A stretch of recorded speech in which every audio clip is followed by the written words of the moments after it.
conservation activities. So that's one consideration.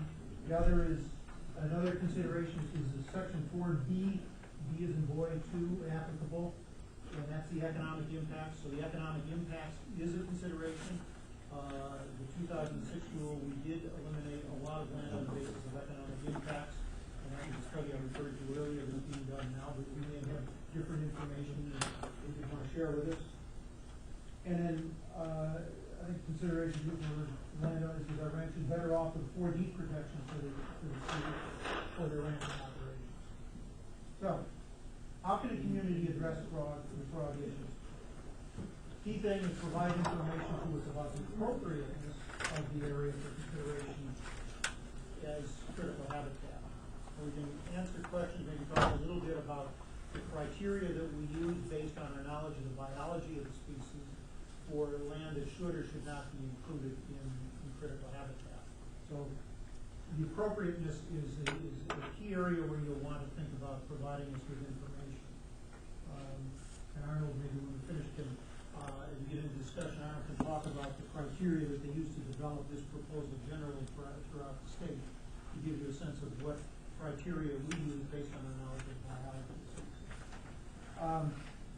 Communities also, in a number of areas, are developing habitat conservation plans. These are plans that cover a large area, sometimes an entire county, sometimes a section of a county. And they typically cover a lot of species. They cover the listed species in a county and also a number of species that are at risk. And it basically provides an overall view of habitat and species needs in the area, developed by the community, and then we issue a permit for it, and basically the local community administers the habitat conservation plan.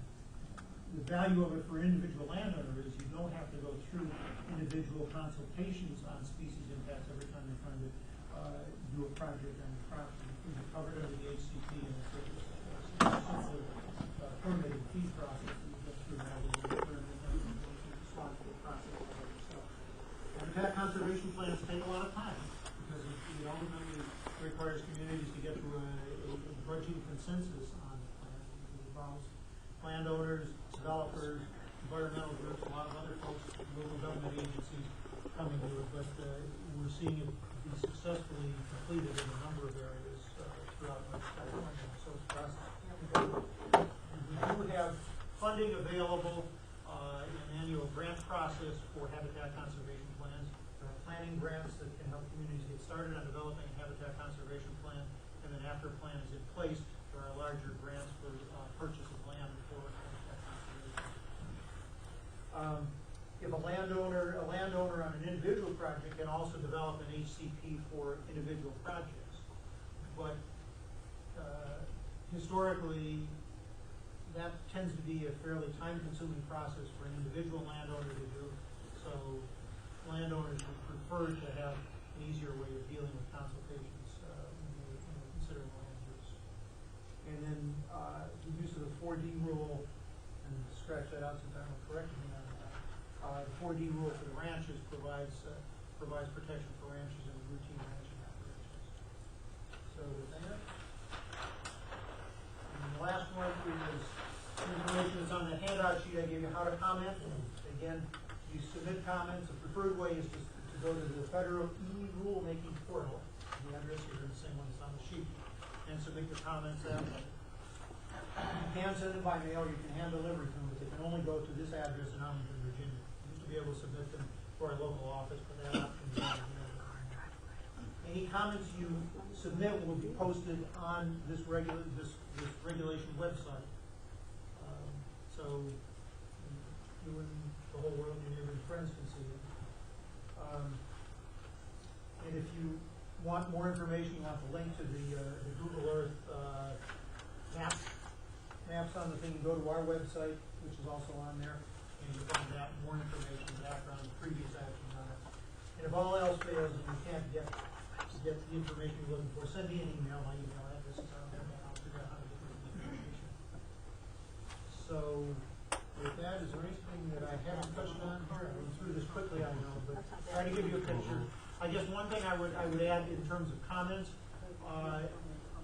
our our evaluation of this in terms of designating critical habitat needs to be based on the biology and the economics of an issue. So submitting a comment that says, you know, this is going to be a damn headache for me, while it expresses true feelings, I'm sure, doesn't help us to get to an evaluation and a determination on the economics and the biology.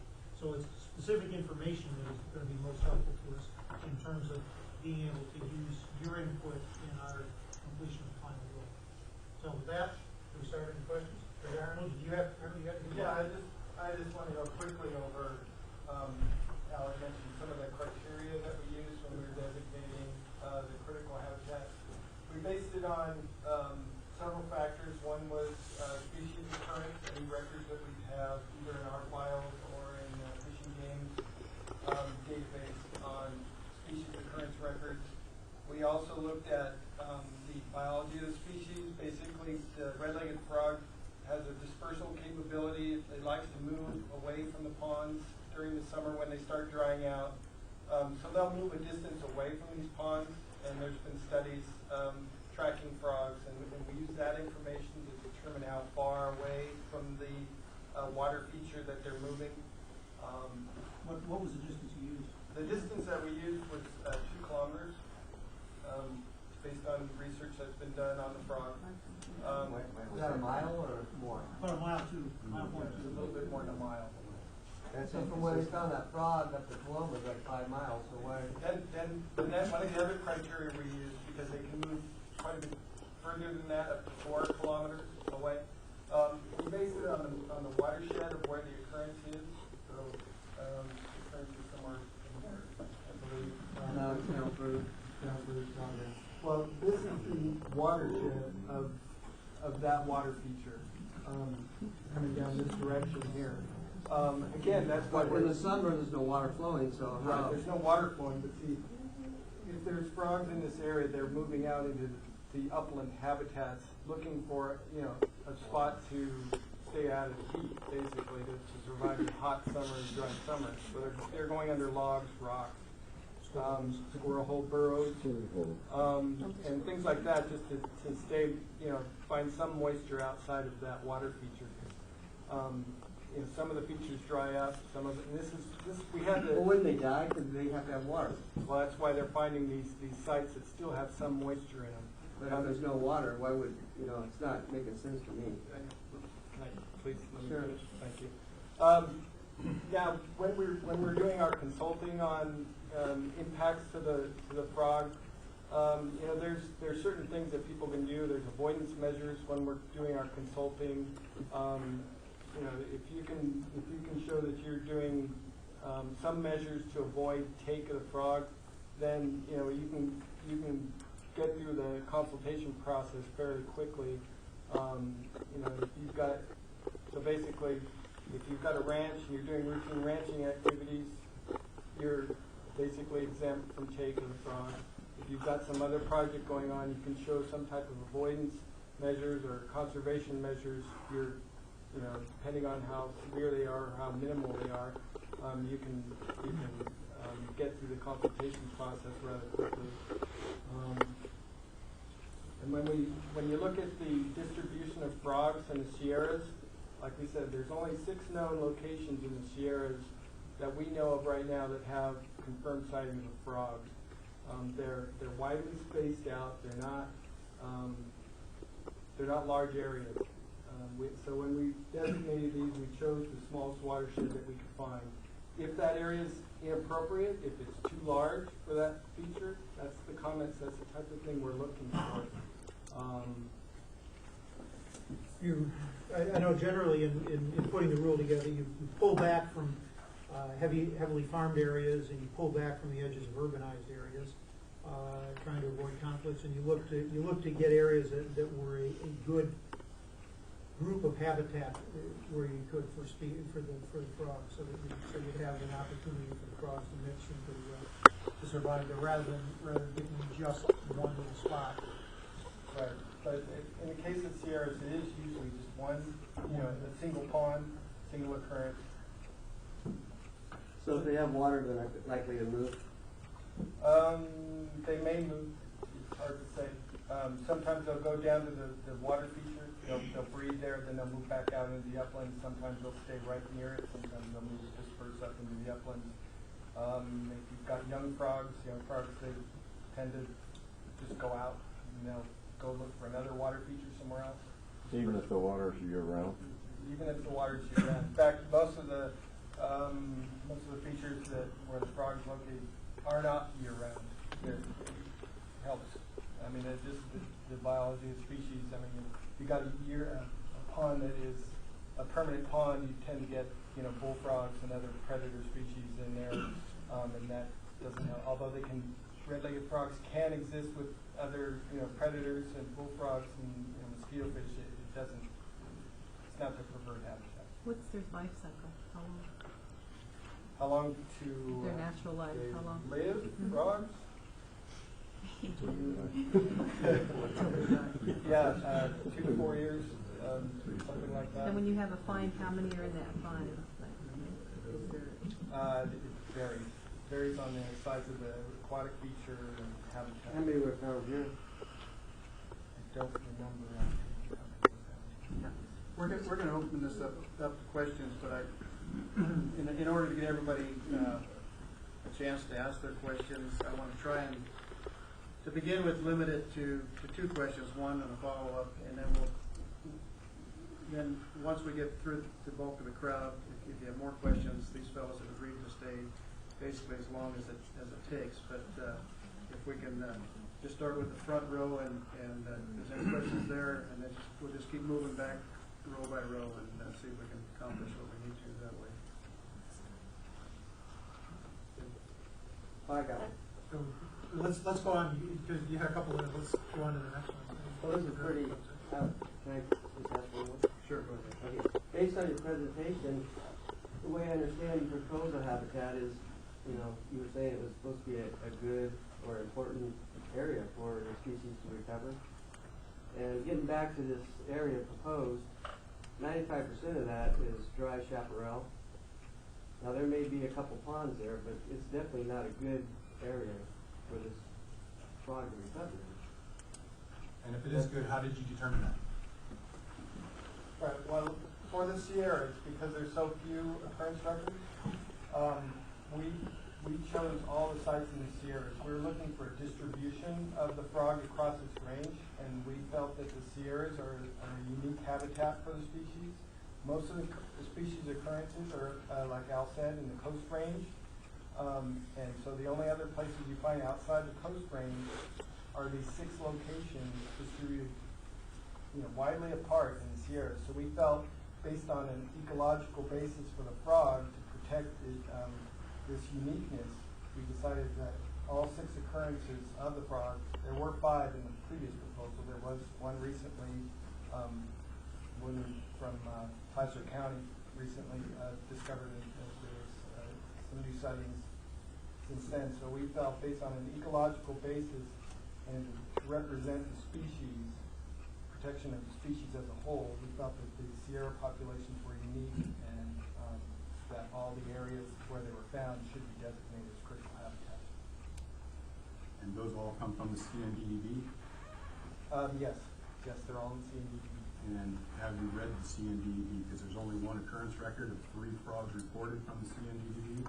And I've talked with that biologist, and he's telling me that it's not the actual location, is one thing. If you look at the other areas for the CNDEV, they've gone back several times. And the science is questionable because we don't have multiple returns to the same site and have multiple instances of seeing not only adult frogs, but several life stages. I was just out there this past week, and at the location marked in the CNDEV, there's no frogs. There's barely any water there. There's a lot of questions when it comes to the science. And there's actually a fallacy in your mark about Section 4B of the Endangered Species Act. It's not economic. It says right in here, the Secretary shall designate critical habitat and make provisions thereto under subsection A3 on the basis of the best scientific data. And then it goes into the economic. So we're talking about the best scientific data available. And if you're going off the CNDEV, This is just people who have said, I saw this here. This is not what the CNDDB was created for. We don't see any representatives of Fish and Game, who are the people who run the CNDDB. The California red-legged frog is federally listed as threatened, but if you look at the state, it is listed as a species of critical concern or a species of special concern in the state. And I'm wondering why the feds are stepping in for a state animal that the state hasn't even decided what they're going to do about it. So the questions, I have a lot of questions, and I'll probably you guys We'll get for that. to you. So I'll let somebody else go ahead and ask questions. We want to talk a little bit on that. Well, yeah, you've got information based on the species occurrence records. That's the type of information we're looking for on our designation. You've got information that says otherwise, that these records are not valid, then you need to provide that to us. This was a very, When was the last time it was surveyed? When was the last time the U.S. Fish and Wildlife Service went out to the site and found frogs? On the site that's listed in the CNDDB, Right. because it's not on private property. The site that's listed in the CNDDB is on the bridge. If you go out there, there is water underneath that bridge. It's about 2 inches deep, and there's no frogs. So if you want this to be repeatable and scientifically valid, it has to be repeatable, and you have to have somebody be able to go out there 10 years from now and hopefully find frogs. For those So- that aren't familiar with the term, How- CNDDB is a state database into which all data by biologists is supposed to be submitted on finding rare species. And so if there is other data that U.S. Fish and Wildlife Service has available, why wasn't it reported to the CNDDB? right, when CNDDB puts that information, they don't give all the information. There's information that's reports that are submitted that are behind that record for Yes. that occurrence record. And I when actually they- have access to that information, And when they it's not map, there. and when they map those, they're not always the most accurate. That's true. I mean, Well, if you want repeatability, you're setting your polygons off of this point. And if your point is skewed and it's not within there, your polygon has just included some landowner and excluded another that should be in. Right. So And we're your not- science already is skewed. when we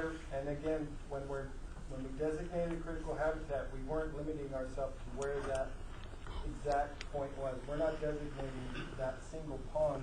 We're looking at the watershed where that pond is located. So to say that if it was here or if it was here, Okay, which is so a lot then the next different. question would be, how many surveys did you do throughout the habitat to determine whether it is critical habitat, whether the dispersal habitat is quality habitat? How many landowners did you contact to go and survey their ponds, to see if there's bullfrogs, to see if it's actually quality habitat? Right, and we don't have the staff or the capability of doing that on the range-wide species such as the red-legged frog. We based it on aerial photography, on the watershed that the occurrence is located in. So you have no idea what's on there? Dispersal capabilities, no, that's why we're asking for public comments on what is, from aerial photography, it's hard to tell whether it's, all the minute differences of this property are. So if you're saying that this uplands over here are all chaparral, or even these down in here, well, give us that information. That's the stuff we're looking for to narrow our focus on where exactly that critical habitat is Fish and for Wildlife that. Service Okay, does so- not realize the history of the Let's ranch. let's Wait a second. I don't think Fish and Wildlife Service quite realizes the history of the ranchers in this area. You're not dealing with Cargill. You're not dealing with ConAgra, large corporate ranchers. You're dealing with small ranchers, and they don't have the time, the money to invest into a frog. And you're not going to have any kind of leverage over them, because if you look at it, feds only own 0.2% of all of Young's Creek. And if you guys want to save the frog, you're going to be the ones that are going to have to go to those landowners and ask them. You said that nobody came to you. Well, there's a history here. U.S. Fish and Wildlife Service has kicked these people off of the land before. A lot of these ranchers held leases up in the Sierras, and when the yellow-legged frog came along, a lot of these ranchers, because they're small, could not maintain the fences around the springs, could not maintain the fences around the wetlands, and so in effect, they were kicked off the land. And now Fish and Wildlife Service is gonna come in and say, hey, we want you guys to fence off your wetlands, we want you to fence off your springs. And they're not gonna approach you. You have to extend the hand of friendship. You have to extend the hand of cooperation. Okay, let's let somebody else make. Let me provide information on one other point you made about the economic impact. You don't find in the act. The economic impacts that we're required to analyze are the outgrowth of several court cases that have gone through the legal system and have resulted in direction to the service that we have to consider the economic impact. So it is subsequent to the passage of the act, but it is directly related to the act. And that is part of the process that we have to go through because of court orders in place. Still a question? I have a comment on the agenda. I think we've got two different things going on here. There are questions that some people will have about your presentation, and then a lot of people have comments they want to make. And I think those are two different agenda items, and I wonder whether you would afford us the opportunity to have both. Well, the comments are important, but in order to have them directly inputted into the process, I understand that, but for the people here, yeah. I think it's important that people get a chance to say their piece as well as ask the questions. So could we do the questions first and then move around with comments if you're willing to hear them? I think it's probably most beneficial to do the questions first, and then we'll listen. Right. I just think it would help to keep this more orderly if people knew they had a chance to speak their mind. I do have a question, though. Actually, there's two questions.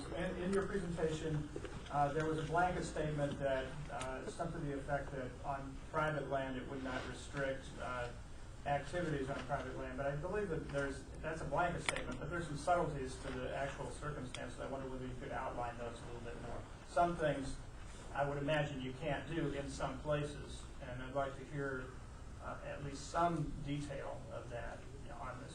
Secondly, you mentioned conservation partnerships might have been a way to avoid this particular designation, but that didn't materialize. Is that still available? And if that option is available, are there monies to provide to ranchers to set forth those conservation partnerships?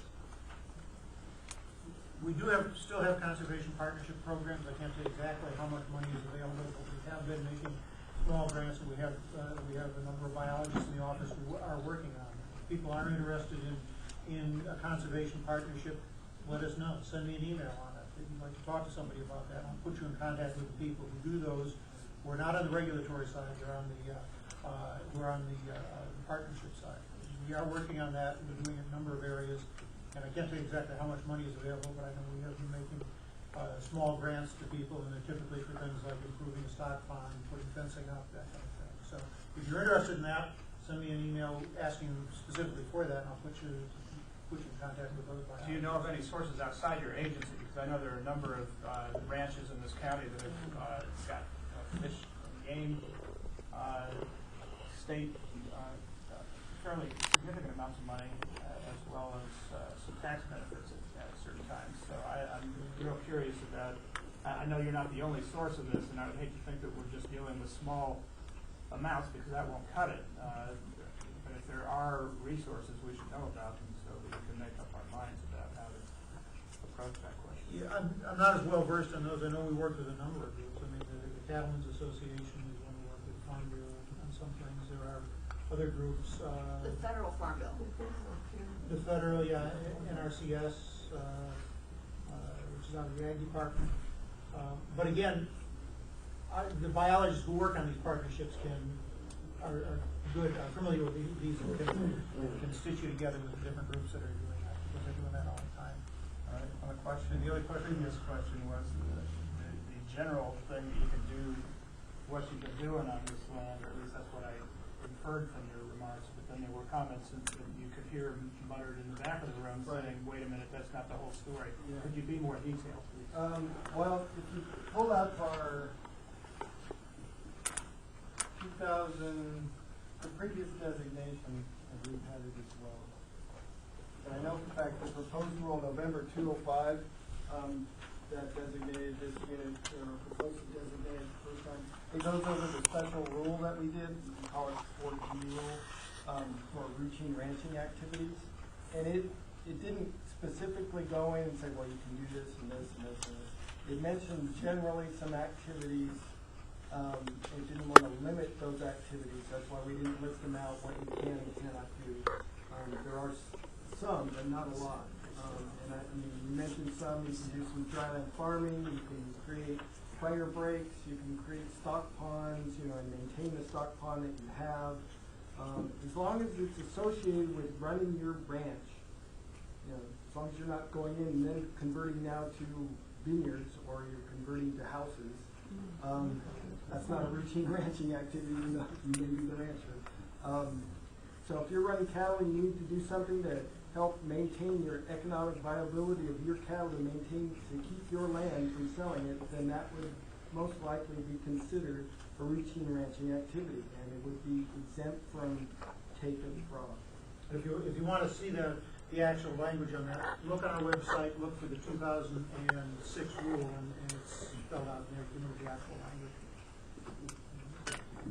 Anyone else in this room? I think we're going row by row. I'd just like to, you mentioned the 4D rule, and I just want to, and normal ranching activity. Same question I asked you guys 3 years ago. So we do a lot of different things on our ranch. And some of it's open pit mining. Is that a legitimate 4D food? I remember that. Yeah, I remember that. I don't recall the answer. I think we probably want to. The answer didn't give me one, and it's probably the same answer today. And there's a lot of other activities that take place there. So when you say normal ranching activities, you need to define that and put it in writing. Well, can you give us send us an email with a little more detail? Unfortunately, I have to contradict that. When the red-legged frog was found, we had one talk at our house because our ranch, unfortunately, is on the side of the findings. We had one talk with a representative of Fish and Wildlife at our house, and we assured him that we would work together with him because we are really proud of part of that heritage. We never heard from him again. I have made numerous telephone calls to Sacramento, but because you are such a big agency, nobody seemed to be interested in my comments or my proposals, because my husband and I, we were on the point, we were willing to donate 5 or 10 acres of our land to the red-legged frog. Nothing. Then we had an agricultural dispute. There was another guy from Fish and Wildlife, he was from Monterey. We offered him to put the whole ranch into a conservation easement. Never heard from him again. I have the email contact still. I can give you the names. I don't have them with me right now. And then I would like to make a comment to the economic impact. It's maybe true we can do ranching, but for example, we live on a little gravel road, and because of the impact of the red-legged frog, the county was not allowed to maintain that road for 5 years. So as a rancher, you put me that close to losing my ranching business because I couldn't get hay into my ranch anymore. I couldn't get cattle out of my ranch anymore. Do you think anybody ever contacted me? I dialed my fingers bloody just to get one person on the line. On top of everything, you jeopardized my ranch because the fire chief told me he can't get any fire equipment up to our area anymore because the road was so desperate. So You're talking don't tell me Gilliam Road? So don't tell me there is no economic impact when something like that happened. I was a big environmentalist, and I'm still one, believe me. But I rather would do the conservation by myself because it's an effective conservation. For example, because the road couldn't be maintained, the rain put all the gravel into the creek. You endangered the habitat. People started to drive into the wetlands because they couldn't use the road anymore. So again, you endangered the habitat. If you guys would have known about the frog, my common sense would say to me, wouldn't they make an informal meeting and say, hey guys, we found a frog, it's an endangered species. From now on, we would recommend do this, and avoid that, or that. Just an informal meeting like that. Nothing like that ever happened. So I could have already killed legends of red-legged frog. involuntarily, because I had no idea. And believe me, I am a big, big fan of conserve, whatever that is, not only the frog. But obviously, people like me don't count. So my question is, what is the actual agenda? Look, I agree with you completely that that should not happen. You contact somebody that should contact you. And I'll get your name and contact information afterwards. I will have somebody talk to you. I would appreciate. I would I'm appreciate sorry that that 5 years ago. Yeah, I agree. That shouldn't happen. Thank you. Any other questions? Just a clarification, you'd mentioned that if there's a change of ag use from, say, open to, say, a vineyard or something like that, now that is not permitted to change the existing use, is that? No, if you're changing land use to, I mean, if you're putting a vineyard, you most likely have to do some type of, ground, scraping or whatever, however they establish convenience, making the terraces or whatever. So I would, that doesn't seem to fit with the 40 rule. Okay. What if you begin dryland farming, never having done it before? Dryland farming is mentioned in the special rule. I didn't review it before this, but I'd have to look at it. What if you'd never done it before and you wanted to start? Right. I don't think that would be a problem, but I'd have to review that. How about somebody who's been mining the creek for the last 150 years, and they have a 1600 permit, and they've been doing it forever, according to the law, according to Fish and Game, and now you guys are going to tell them they can't? Well, that has to do with more of the listing of species and critical habitat. I agree. That's what all the occurrence database says, is that all the frogs that you found are in the dredge pond, not in the creeks. All the habitat is in dredge pond. You look at the data, that's what it says. They're in dredge pond. And so maybe the people going out and mining are actually creating habitat for the frog. I'm really curious. You say there's 6 spots in California that have these. Has Fish and Sierra Nevada. or in Sierra Nevada? All right. Has Fish and Wildlife representative ever actually gone out and seen a frog at these ponds, or somebody just told you that? All the sites, all the 6 sites in Sierras have been reviewed by Fish and Wildlife Service bodies. And you have confirmed that there was a frog. And Young's Creek was once. All the other ones was at least 3 times, according to the CND. Was his statement correct? What Mr. Island just said? We did I've got the confirm database when right it here. was first reported to us. We did go out and we did confirm the site. Once. Officially once. How many times we've been there afterwards, I can't tell you, but we may But then have. that's not repeatable, and that's not scientific. It's hearsay. In the 2006, the final proposal, there was a 0.7 of a mile dispersal rate. And now in this proposal, there's a 1 mile dispersal rate. So can you talk about why the change between the 2 rules? That's based on new information that we have, based on dispersal capabilities of the frog. And also because of this rule was, as Al mentioned earlier, had some involvement by the Department of Interior officials. They didn't allow us to use the dispersal distance we wanted to the first time. Can you give us a reference for that new information? Yeah, it's Fellers and Kleeman. Yes. You'll find it in the proposed rule if you go on the website. It was September I can get it. proposal, but it's in there. There's a number of real difficulties with, take everything we've got here and put it in a big pile, and quite honestly, a lot of it just doesn't make a whole lot of sense. We do know that there was reportedly an occurrence in the stream at some point. We do know that there are some potential occurrences that have been speculated about in some riparian areas, man-made or otherwise, near the stream. There's been no suggestion that anything other than a speculative dispersal that might happen across this. Restoring habitat and doing all different types of actions. It obviously didn't mention this unit because we didn't know there were frogs there when the recovery plan was developed.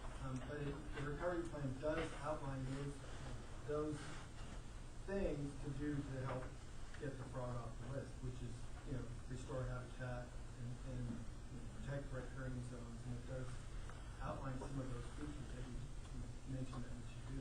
Critical habitat that's not what it's for. It's just supposed to identify the area that we think is critical, but not provide measures that you can do to help enhance.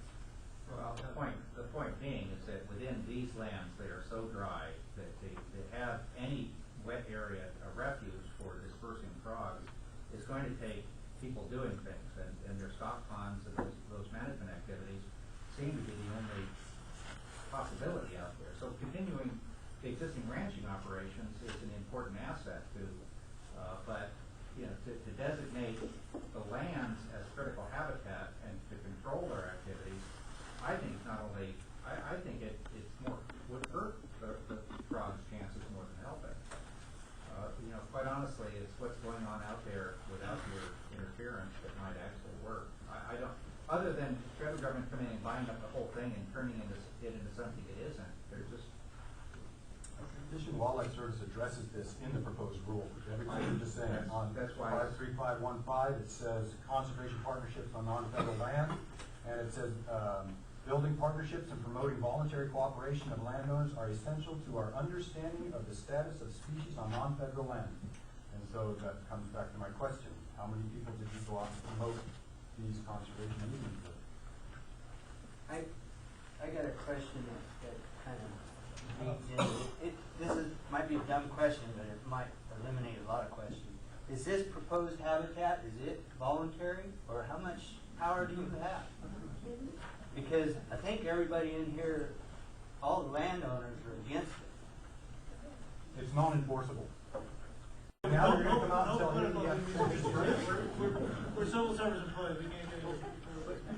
I'd like to finish my deal here. A good portion of this habitat is Williamson Ag Preserve. And the Ag Preserve for farming, for agriculture. It doesn't say you got to run cattle. You might have run cattle for 100 years, and you want to put in some vineyards so you can buy hay next year. I don't want to be restricted to that. And it says here, it says in your deal here that you can't discuss more than 10 acres. If you want a dry land farm, you can only do 10 acres or less. Again, I didn't review more right here, but I don't think there's a description on that would be like. I think you got a good deal here for the frog. You got ranchers that are, if there's a frog there, it's good. And if there isn't a frog there, well, he wasn't there. But we're ranchers. And we're not killing frogs, we're going about business. And we want to continue the ranching. The ranching we recognize as being beneficial. Can the process be improved? Yeah, but that's where your input would be helpful. Try to give us input.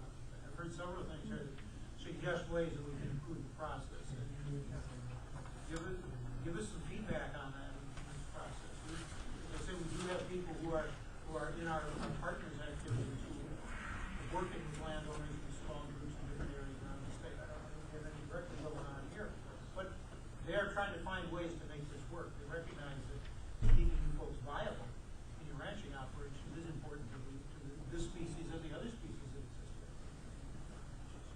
here. I have a question, as being a private landowner.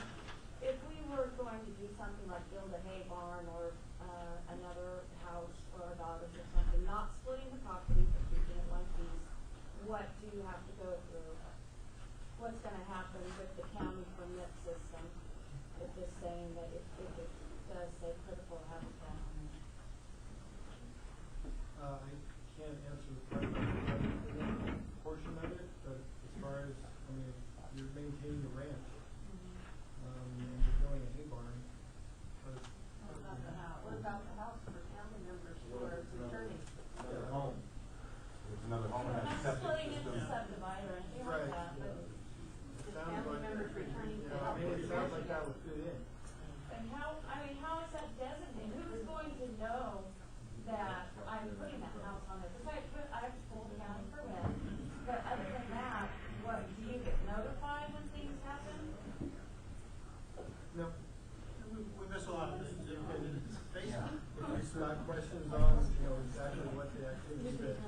community, we might have concerns Or on. community. Oh, thank you. Give us a call, and that's what we would talk about it. I guess my question is a lot like Sheila's, thinking of our kids. You know, if this is designated a critical habitat, is that forever? Is that, I mean, are we like, you know, the next generation? Because we all don't know if our kids can even make a living ranching 50 years from now. We don't know that. And you're giving us all these restrictions, and it seems to me that government doesn't take things back. I mean, is it forever? And you know, what if they want to sell someday? Could I answer that question? I don't know. Let me try first, then I'll let you hear. There's several ways that the critical habitat would go away. One is biological reasons why this area should not be designated critical habitat. Two, economic reasons why this area should not be designated critical habitat. And those are both under the 4B2 rule, which the gentleman was right, it's not just economics, it's both. The Secretary has a wide discretion on what can be excluded based on both biology.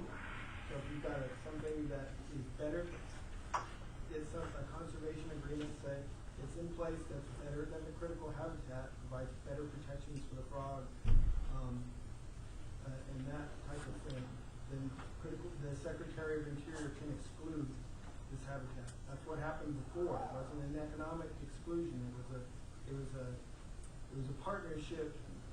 It was the one landowner having a conservation agreement on their property, and then a hope for more landowners to come in. Now we've gotten new guidance on how we're supposed to implement 4B2 exclusions based on conservation agreements, and that hoping that somebody's going to do something isn't something that we are authorized to do anymore. We've gotten guidance from the Washington that we can't do that. It has to be a standing agreement of some kind that's finalized to get excluded through 4B2. So if there's economic hardships, and the Secretary determines that it's too expensive for the landowners to designate critical habitat, then they can exclude it, the Secretary of Interior.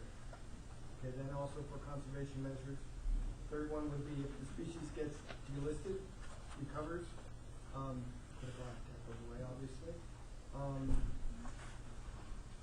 That's about all I can.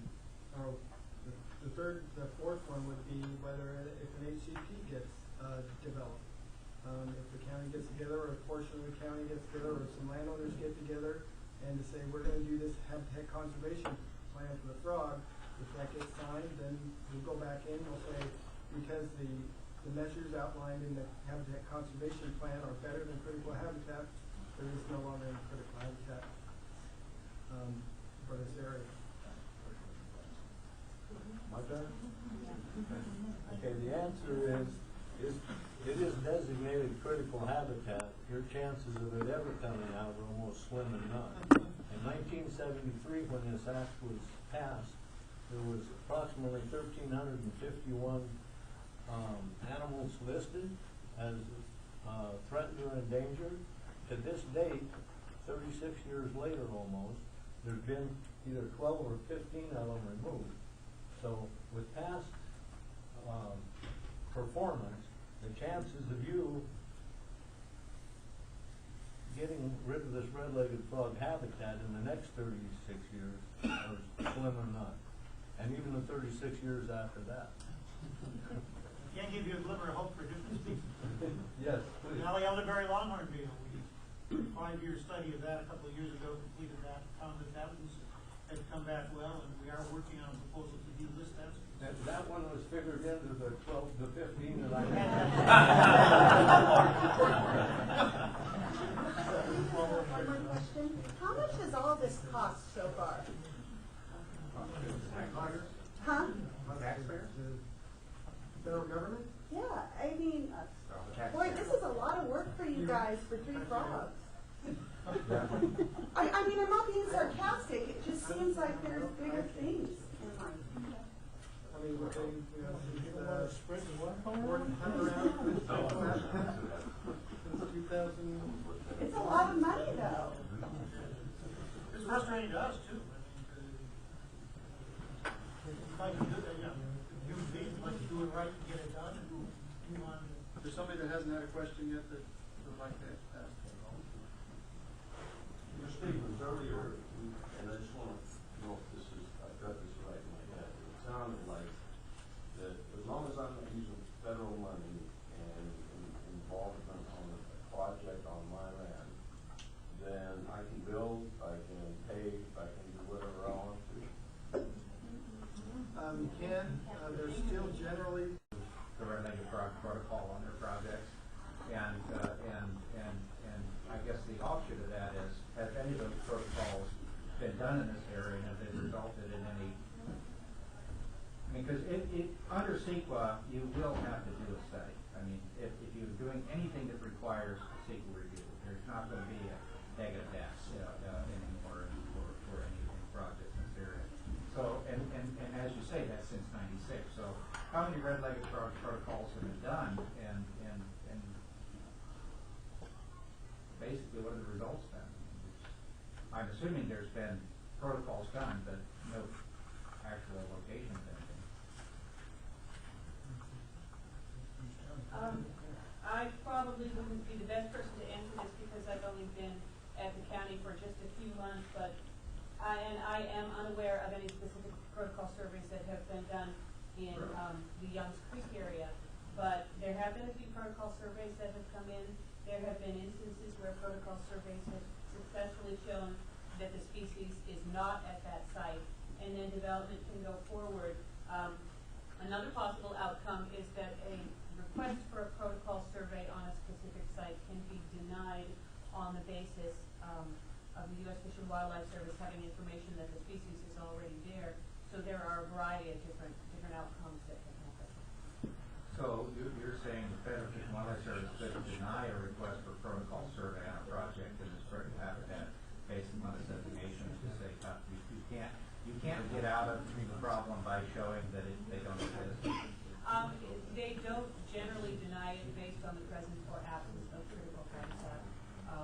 And I've only, on 2 occasions, seen the protocol survey request denied, and on both instances, these were not red-legged frog surveys, but they were in areas where that particular species had been very recently observed in the field.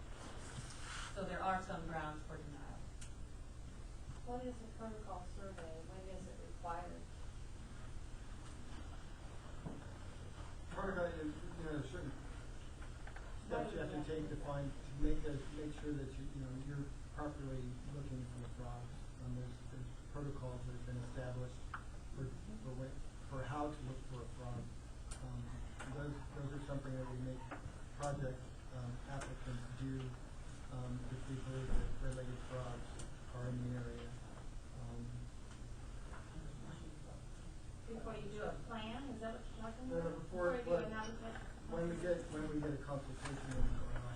Oh, that means like somebody's doing something. Yeah, somebody's needs to come proposing out and look. a development and that maybe impact the species, so we're asking to do a protocol survey to determine, this development site assessment, so it's to determine whether the species does exist there, whether it is a species habitat. And the protocol, again, is on our website. On our website, it actually defines what a biologist has to do to meet the terms of that survey protocol. How many of those were done on the Youngs Creek site? I have a question. This concept of a habitat conservation plan, who would initiate that? Would that come from the county? I mean, how does that? Could be a group of landowners. How does it move forward? Could be a single landowner. There's a wide range of possibilities. It could be county-wide, like Alan mentioned, or portions of the county. It's initiated by the county, or it could be private landowners, single landowners, multiple landowners getting together and here's the plan that we want to do to help conserve the frog. These are the measures that we're going to implement. This is how we're going to deal with development. This is how we're going to So it specifically outlines all the activities that are allowed. And all the conservation measures that have been implemented, if certain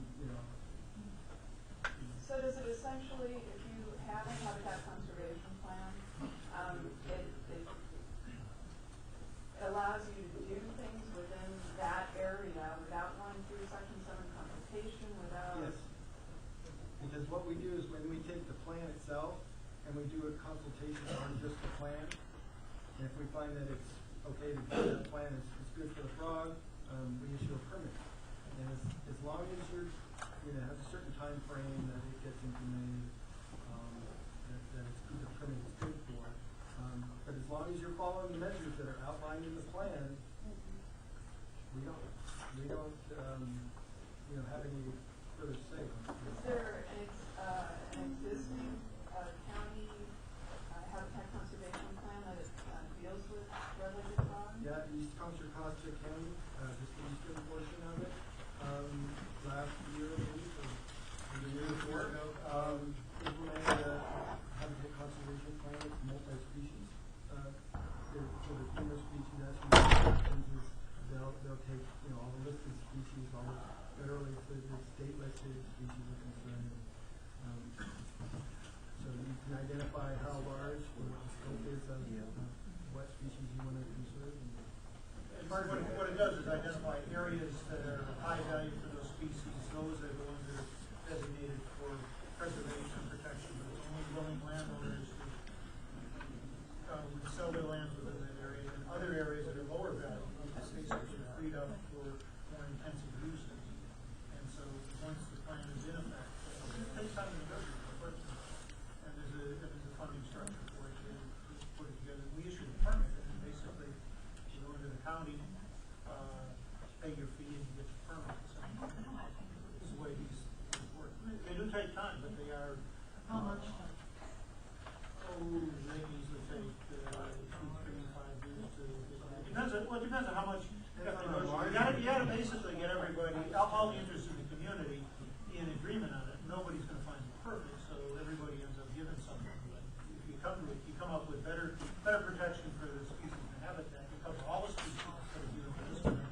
Next year you have to worry about different species. You cover them all, and it also frees up significant pieces of land for other uses. We've got $300 to $400 million worth of projects that are getting delayed because of species. Spending 5 years and $15 million on a multi-species habitat conservation plan might make some sense.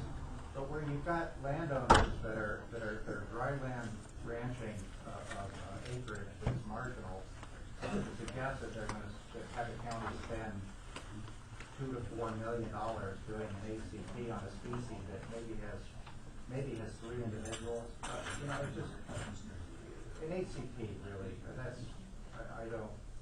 You'd have to really find a framework to justify that sort of a process. You make a good point there, but I think you look at it the other way too. There's a lot of areas driving up to there. I mean, we see areas where there's a lot of growth on there, and landowners in those areas face some of the same issues because species aren't limited to just this little polygon over here. Well, that gets back to the question. That gets back to the question of the protocols that have been done and how many have resulted in the finding of frauds. My point though is that landowners ultimately, will face consultation issues, and those will tend to get steeper as the development pressures get greater in the county. So, and going back to your point about ACT, maybe not being appropriate to this area, I think it would be something worth exploring, and those particular points are things that we try to work with you on and see if we can find a way to make it go. The HCP process has evolved over the last 25, 30 years, and we're constantly finding ways to do it better. This could be an area where we could find a way to do something that would not be as burdensome as in Eastern County, where development pressures are huge, or in Santa Clara County, where we're completely unaware. Yeah, development is a big issue there, and there's a lot of money involved. An area here, probably we could find ways to do something that would be less time consuming, less burdensome. If we got all the players in the room and try to figure out how to do it. Well, that's one of the difficulties is the regulations on ACP don't seem to be, they don't seem to be conducive to doing anything other than supporting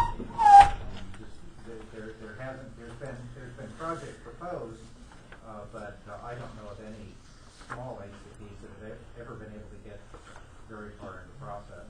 Well, and that's the other side of it, because there's really two kinds of HCPs.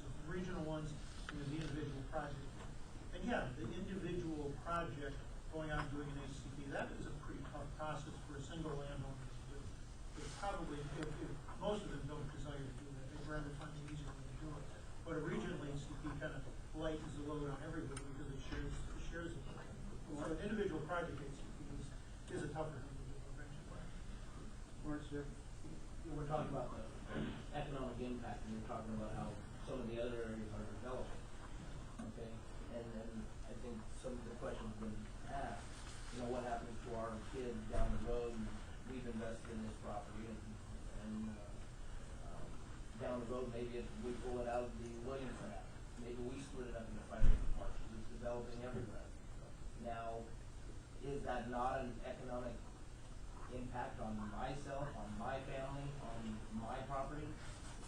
Because of now you've got a red-legged frog involved in that. When I go to sell it, whether I sell it as a whole or down the road you break it up, are you not going to be able to do that because of this? And so therefore the government has stepped in and taken away anything that I had invested in for the future. And its future economic, I just made a bad choice on a bad piece of ground to buy because I forgot to look for the frogs. I mean, you know. Again, we don't do the economic analysis part of the contract. Well, Those are the types of questions that they ask. What opportunities are you losing as a result of the designation? You know, what those costs are. And what they'll do is they'll base it on our consultation history, what we made, you know, what conservation measures we've implemented when projects have gone through, what that landowner had to do. So they'll base it on that, and they'll figure out the costs of, you know, property and the loss of development, and they'll come up with a number. And they'll be handing out checks to everybody. I mean, well, basically, then the secretary would look at that and say, well, these costs are too high for this designation. And therefore, it's an economic impact, and we cannot do this. And that's when they would do the exclusion. Maybe. Right. Yeah. I mean, you know, you've got the same situation with a lot of families in the area too that have been around the land forever. Their families are growing up and they're evolving, and some of them maybe don't want to do it. Now, they're locked into this also, whereas I'm a different type of person coming in here and starting from the bottom and paying for the whole thing, okay? It's all in value. And it's the same situation as families evolve. They're going to want to do maybe eventually the same thing. It's an economic impact to us. And I mean, sure, it's our government, we put it in place. But, you know, what gives the right to, you know, to come in and protect the frog? Because we're protecting a frog. And so therefore, because we say so, we're going to devalue your property. You know, and I understand what you guys' jobs are, each and every one of your jobs. They're important, doing what they're doing. But, you know, do you guys ever stop and say, you know what, this is kind of silly? And maybe we really should look at all these different ideas and say, you know what, let's just step back from this one. Does that ever happen? Okay.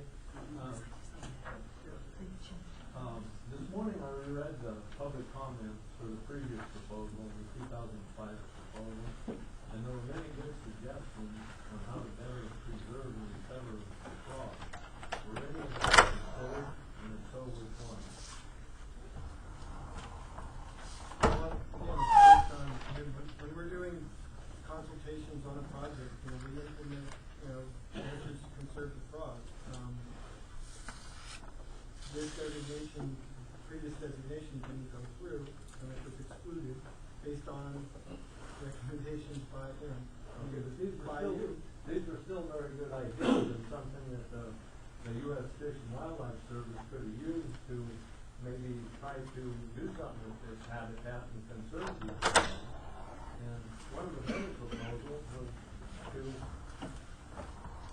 make a corridor from where the frogs are to 30,000 acres that are on East Bay Municipal Utility District property, approximately 1.5 miles from where the frogs are. Another one, 1.5 miles to Hogan Dam, which is Army Corps of Engineers property. And I would think that the purpose of U.S. Fish and Wildlife Service is to preserve and recover these frogs, that those kind of suggestions should be acted on.